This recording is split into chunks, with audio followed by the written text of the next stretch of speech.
The prime time of your life. Gonna do it now. Don't wait.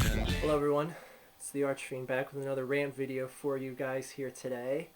And for those of you who don't know my rant videos, I'd recommend you go back and watch one or two of them just to see the attitude, if you will, that I present in these. Or don't, you'll probably enjoy this or hate this, whether or not you see some of my previous work. Anyways, I work with no script, I don't rehearse, and I just say whatever's on the top of my mind about a certain subject matter. So let's get to it here today. I entitled this video "The Skinny on Skinny" for a number of reasons. First off, there is a story that broke in the end of December this past year. It was regarding the Starbucks coffee house franchises across the country and across the world for that matter. They introduced a new line of beverages, or actually existing beverages, that were titled under the guise of being skinny drinks. These would be drinks that would use no-fat milk. They would use a non-fructose corn syrup or some non-sugar substance to sweeten it, and they wouldn't use any sort of whipped cream on these beverages. I thought that was a great idea. Starbucks often gets criticized for their high-calorie, high-fat content beverages that they serve to millions of Americans and millions of people worldwide on a daily basis. So I thought that was a great concept. Some people are finding this as a not so good idea. Not so much the idea of it, but the name that Starbucks is using. As I mentioned earlier, these drinks are called skinnies, or skinny versions of the what are otherwise high caloric, high fat content beverages. Now, why someone would take offense to a drink being called skinny just absolutely blows my mind.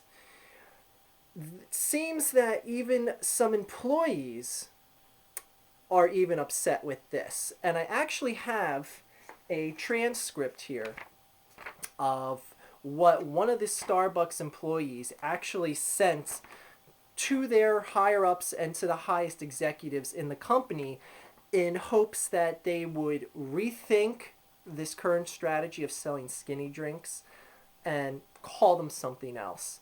So, and I'll put the links up here to the left so you guys can see some of what's been in the news lately. So let me just read you a few passages here from her actual complaint. Okay. Now, there's an issue of political correctness that she addresses.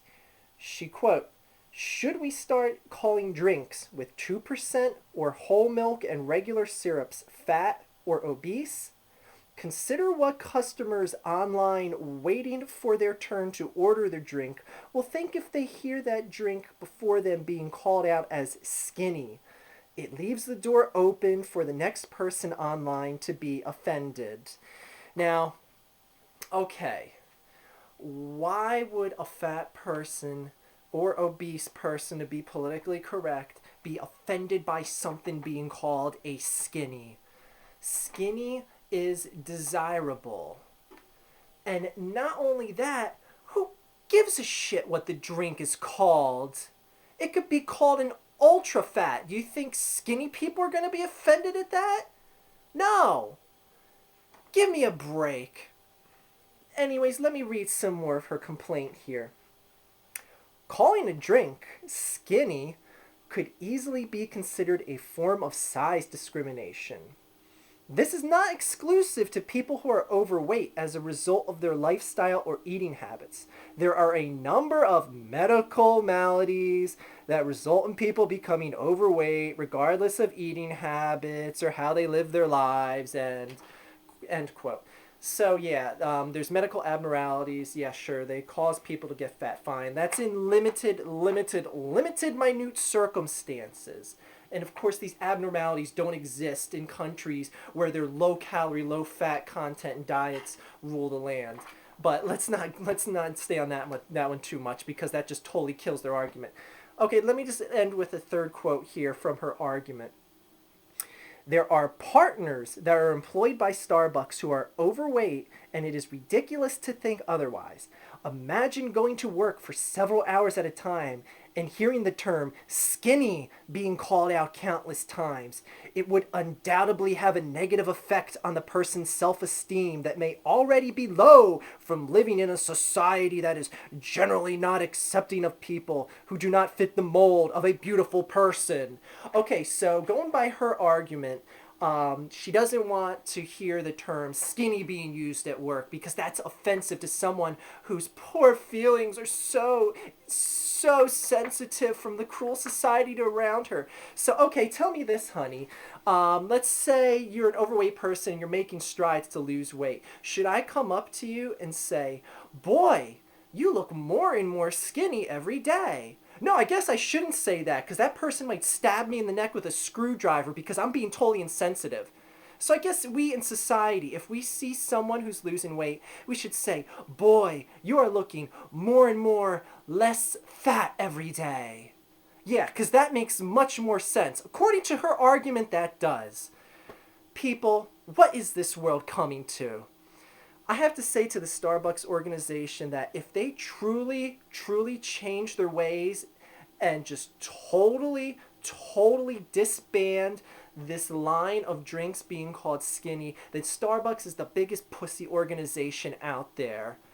I know this world likes to become more and more politically correct every day, but give me a break. Skinny is desirable. Skinny is a sign of good living. Skinny is the way that fat people want to be and what the majority of obese people wish they could be if they had more self-control.